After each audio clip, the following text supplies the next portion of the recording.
Here's the deal. Life is really all about love. I'm not just saying that because I'm a father of a newborn baby.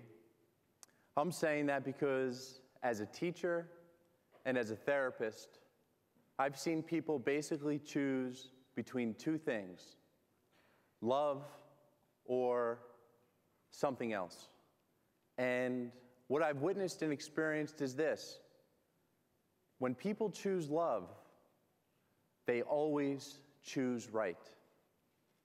I was asked to speak today on the topic of illumination, and it made me think about the way the light inside us all can shine.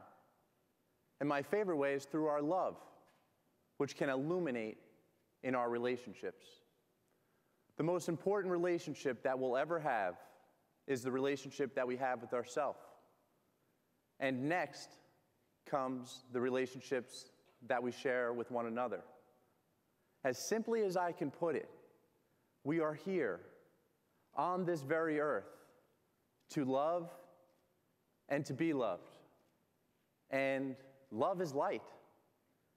In a second, what I'd like to do with you today is a brief, relaxing, guided imagery exercise where I'm going to have you close your eyes and consider 3 expressions of light that can return us to love. I'm going to have you close your eyes and consider 3 items, and then associate each item with a person in your life. So let's get ready.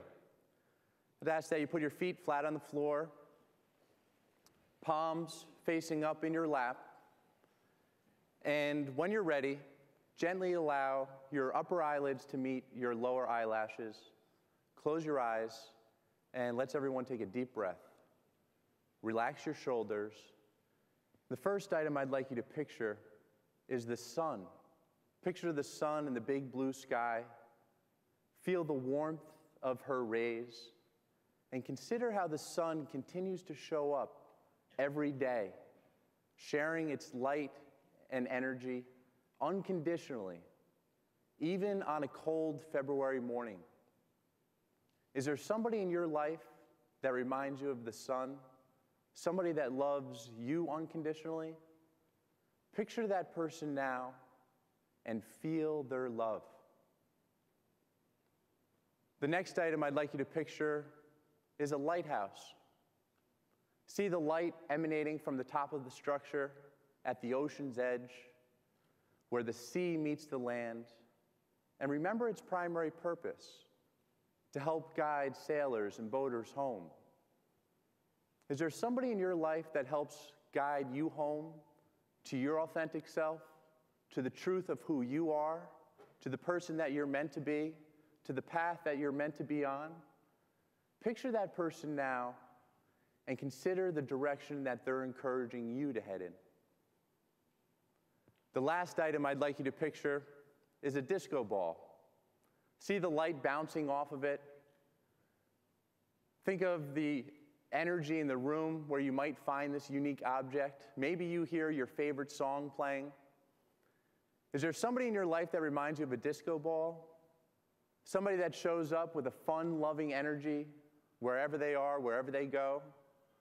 Picture that person now and consider how they're encouraging you to live in love. Gently float open your eyes. Today I'd like to share a story with you about a student of mine. His name was Daniel. I met Daniel the very first year I was a classroom teacher. I had no experience as a theology teacher in an all-boys prep school, and somehow this little guy, this 103-pound wrestler, he became more of a teacher to me than a student, because he showed me and everybody in the school building how to shine their love and their light by being an example of how it's done. You see, the same year that I met this little guy was the same year that I was cut from the NFL. Felt like a little bit of my light had been taken from me when the Baltimore Ravens told me I could no longer be their quarterback. I had trained with them all summer. I felt like a kid in Disney. I was playing and competing with some of my childhood heroes in stadiums that I had only visited as a fan. Playing in the NFL was an incredible experience. But at the end of the summer, a week before our first game on the last day of cuts, I was released. And I had to return home to New Jersey to figure out a new career. I had graduated from Georgetown University with a degree in psychology, so I guess I could teach that. But I was hired at an all-boys prep school to coach football and teach theology. It's kind of like a life course for the incoming freshmen. Gave me the opportunity to teach the guys the importance of being kind, caring, and thoughtful. It really healed my broken heart. I loved teaching as much as I loved playing football. And that's when I met Daniel. He came into my classroom like a little disco ball. He had an energy and a light about him that everybody wanted to be around. Daniel connected with everybody in the school. I used to love watching him walk the hallways. His smile was reflected back to him in every corner. Athletes, band guys, cool guys, smart guys, teachers and coaches, all felt the love of this pint-sized 103-pound wrestler. People loved Daniel because he was free. He was free to be himself. And most of us know how difficult that can be. I remember when Daniel found out it was my birthday during his freshman year. He took it upon himself to create a homemade birthday card for me. He even taped a Starburst candy and a pack of Wrigley's gum to the inside. He presented it to me in front of the class.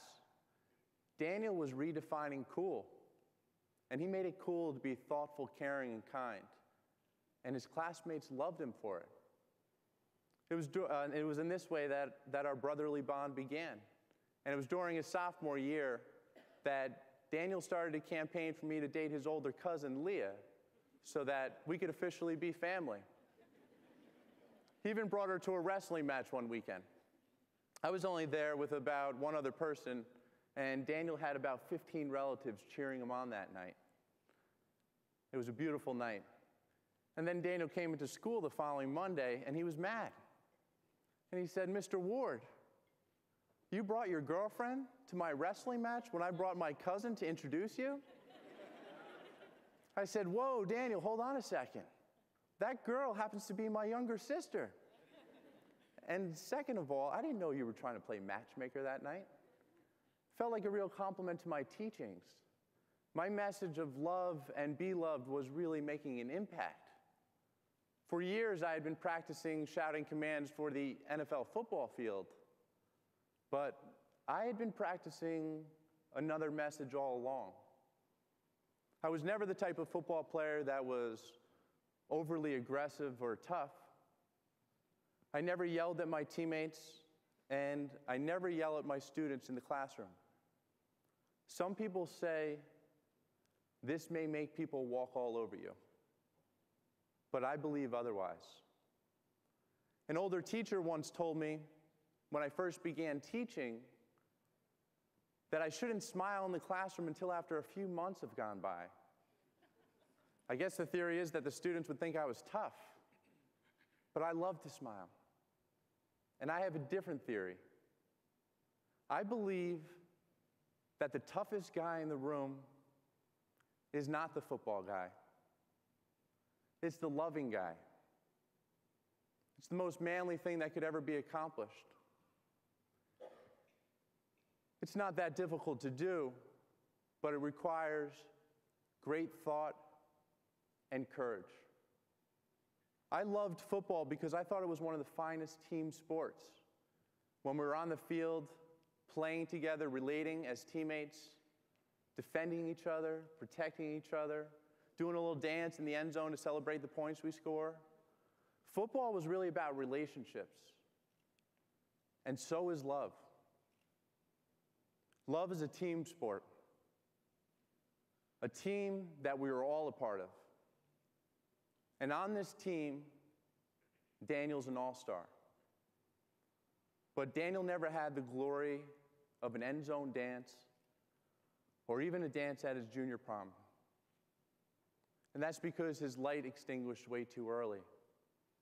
One night, during Daniel's junior year in February. He was rolling up the mats with his wrestling buddies, and he collapsed in pain. Daniel suffered an aortic aneurysm, and he died early the next morning in the hospital. It was tragic. The date was February 7th, 2002.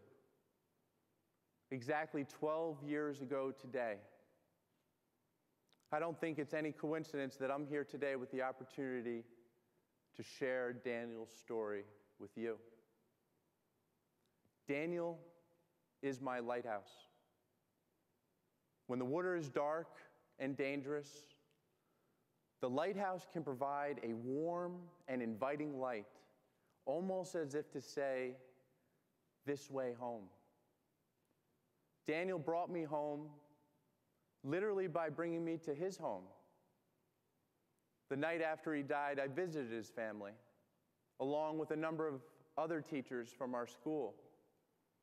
We were all greeted by Daniel's cousin, Leah, who thanked us for being there during such a devastating time. I introduced myself as Daniel's theology teacher, and she replied, "Oh, you're the one that Daniel wanted me to marry." It was kind of like a light went on. I ended up sitting with Leah and her mom, sharing stories of Daniel and looking at pictures.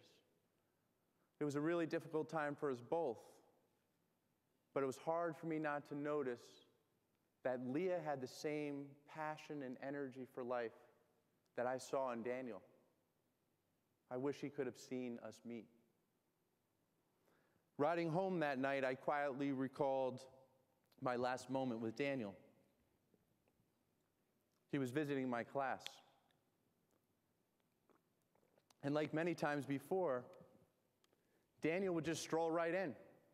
And because I was sitting behind the desk, he came over to me, and we were about the same height, and our shoulders bumped into each other as we talked. I introduced him to the class as a 103-pound wrestler who was having a great season. And the younger guys just kind of looked at him in awe. I mean, here was this guy, smaller than most of them, but he carried so much weight and loving energy. And on his way out of the classroom that morning, Daniel turned over his shoulder in his cool little way and said, "See you around, Mr. Ward." Daniel died early the next morning. A couple weeks later, I thought I saw Daniel at school. A student was sitting with their back to me, and it looked like Daniel. And for a moment, I believed that it was him. But soon the student stood, and it obviously wasn't Daniel. But to me, the message was clear. The same love and light that I witnessed and experienced in Daniel could be found in everyone and everything.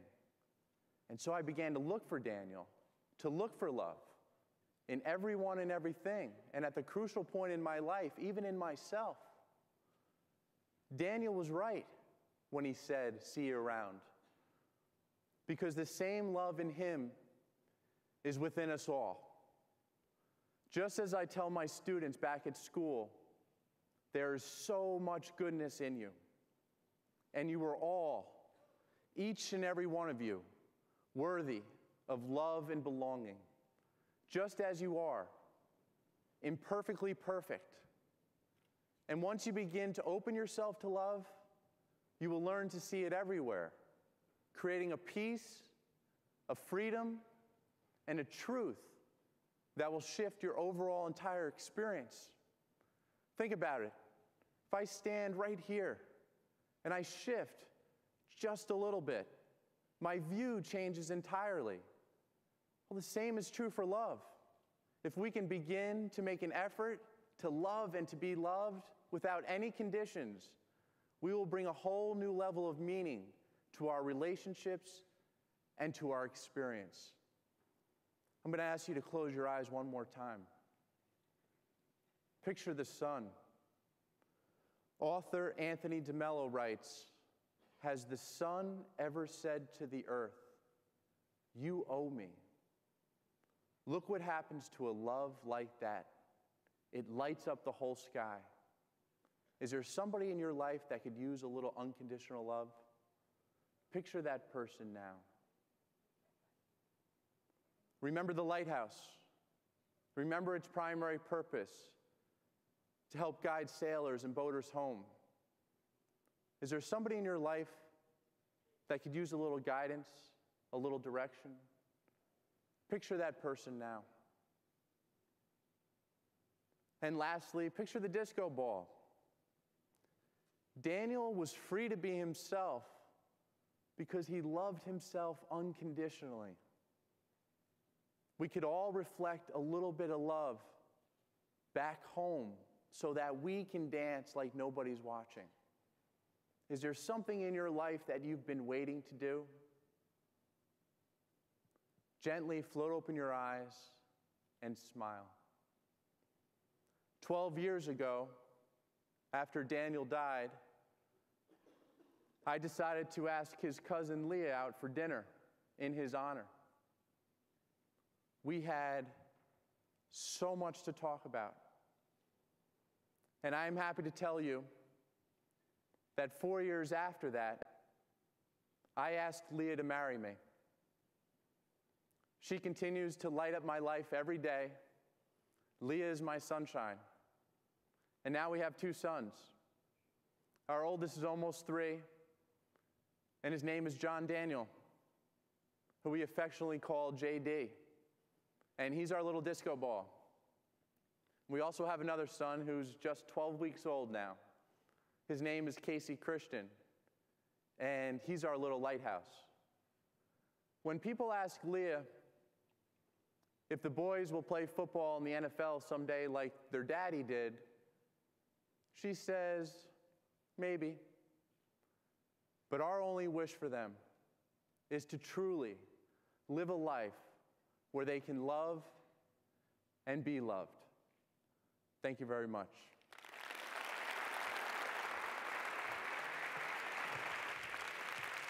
That was great.